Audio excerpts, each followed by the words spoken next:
ඉන්නවා සාමාන්‍යයෙන් පුරුද්දක් ලෙස බුදුන් වදින්නේ නැහැ. අනේ එහෙම කෙනෙකුට මම මේ කාරණාව කියන්නේ. තමන් එහෙම බුදුන් වඳින තරම් ලොකු උනන්දුවක් නැති කෙනෙක් නම් මං කියන්නේ ජීවිතේ පටන් ගන්න මෙන්න මෙහිම. කොහොමත් තමන්ගේ ගෙදර උදේට මෝදෝනේ කරලා පිරිසුදු වෙනවනේ. රස්සාවකට යන්න හරි සූදානම් වෙනවනේ. අන්න එහෙම සූදානම් වෙච්ච ඒ වෙලාවේ තමන්ගේ ගෙදර බුදු පහන ළඟට ගිහිල්ලා ඒ බුදු පිළිම ඉදිරියේ දන ගහගෙන හෝ ඒකත් අමාරු නම් හිටගෙන හරි කමක් නැහැ. දෑත් දෙක එකට එකතු කරගෙන භාග්‍යතුන් වහන්සේට ඉතිපිසෝ ගාථාව එක්වරක් කියන්නකෝ. මල් පූජා කරන්න ඕනෙත් නෑ, සුවඳ ඕනෙත් නෑ, ආලෝක ඕනෙත් නෑ. අඩුම තරමේ කලින් දවසේ එතන මල් පහන් පූජා කළා කවුරු හරි තියෙනවා නම් එව්ව අස්පරස් කරන්න ඕනෙත් නෑ. කෙලින්ම බුදු පිළිමේ ළඟට ගිහිල්ලා ඒ බුදු පිළිමේ ඉදිරියේ ඉඳගෙන ඉතිපිසෝ ගාථාව කියන්නකෝ. ඔන්න ඔය විදියට පින්වතුනි ටික කාලයක් ඉතිපිසෝ ගාථාව කිය යන්නකෝ. එක නොකඩවා කරන්න අකණ්ඩව.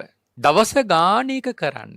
ඕනම නම් පින්වතුනි ඕකට විනාඩි 2ක් 3ක් වගේ කාලයක් යන්නේ. වෙන මුකුත් ගාථා ඕනේ. වෙන මුකුත් කරන්න ඕනේ ඉතිපිසෝ ගාථාව කියන්නකෝ. බලන්නකො ටික කාලයක් ඕක කරගෙන යනකොට තමන්ටම දැනෙන්න ගන්නවා තමන්ගේ ජීවිත වෙනස් වෙන විදිය. ඉගෙන ගන්න බැරි ළමයෙක් ඉන්නවා නම් ඒකට අලසකමක් දැක්වෙනවා නම් තමන්ටම දැනෙන්න ගන්නවා පොඩ්ඩ තමන්ට ඉගෙන ගන්න ඕන කියන මෙන්න මේ උනන්දුව හිත තුල ඇති වෙනවා.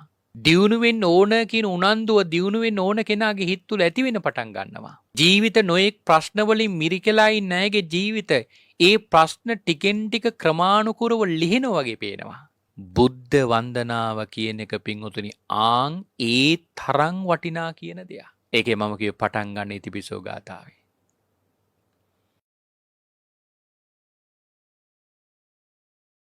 අපි හිතමු ඔන්න කෙනෙක් ඉන්නවා සාමාන්‍යයෙන් පුරුද්දක් ලෙස බුදුන් වදින්නේ නැහැ. අනේ එහෙම කෙනෙකුට මම මේ කාරණාව කියන්නේ. තමන් එහෙම බුදුන් වඳින තරම් ලොකු උනන්දුවක් නැති කෙනෙක් නම් මං කියන්නේ ජීවිතේ පටන් ගන්න මෙන්න මෙහිම. කොහොමත් තමන්ගේ ගෙදර උදේට මෝදෝනේ කරලා පිරිසුදු වෙනවනේ. රස්සාවකට යන්න හරි සූදානම් වෙනවනේ. අන්න එහෙම සූදානම් වෙච්ච ඒ වෙලාවේ තමන්ගේ ගෙදර බුදු පහන ළඟට ගිහිල්ලා ඒ බුදු පිළිම ඉදිරියේ දන ගහගෙන හෝ ඒකත් අමාරු නම් හිටගෙන හරි කමක් නැහැ. දෑත් දෙක එකට එකතු කරගෙන භාග්‍යතුන් වහන්සේට ඉතිපිසෝ ගාථාව එක්වරක් කියන්නකෝ. මල් පූජා කරන්න ඕනෙත් නෑ, සුවඳ ඕනෙත් නෑ, ආලෝක ඕනෙත් නෑ. අඩුම තරමේ කලින් දවසේ එතන මල් පහන් පූජා කළා කවුරු හරි තියෙනවා නම් එව්ව අස්පරස් කරන්න ඕනෙත් නෑ. කෙලින්ම බුදු පිළිමේ ළඟට ගිහිල්ලා ඒ බුදු පිළිමේ ඉදිරියේ ඉඳගෙන ඉතිපිසෝ ගාථාව කියන්නකෝ. ඔන්න ඔය විදියට පින්වතුනි ටික කාලයක් ඉතිපිසෝ ගාථාව කිය යන්නකෝ. එක නොකඩවා කරන්න අකණ්ඩව. දවස ගානක කරන්න. ඕනම නම් පින්වතුනි ඕකට විනාඩි 2ක් 3ක් වගේ කාලයක් යන්නේ. වෙන මුකුත් ගාථා ඕනේ. වෙන මුකුත් කරන්න ඕනේ ඉතිපිසෝ ගාථාව කියන්නකෝ. බලන්නකො ටික කාලයක් ඕක කරගෙන යනකොට තමන්ටම දැනෙන්න ගන්නවා තමන්ගේ ජීවිත වෙනස් වෙන විදිය. ඉගෙන ගන්න බැරි ළමයෙක් ඉන්නවා නම් ඒකට අලසකමක් දැක්වෙනවා නම් තමන්ටම දැනෙන්න ගන්නවා පොඩ්ඩ තමන්ට ඉගෙන ගන්න ඕන කියන මෙන්න මේ උනන්දුව හිත තුල ඇති වෙනවා.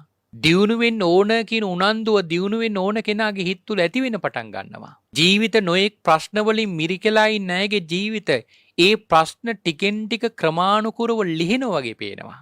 බුද්ධ වන්දනාව කියන එක පින්වතුනි ආන් ඒ තරම් වටිනා කියන දෙයක්. ඒකේ මම කිව්ව පටන් ගන්න ඉතිපිසෝ ගාථාවේ.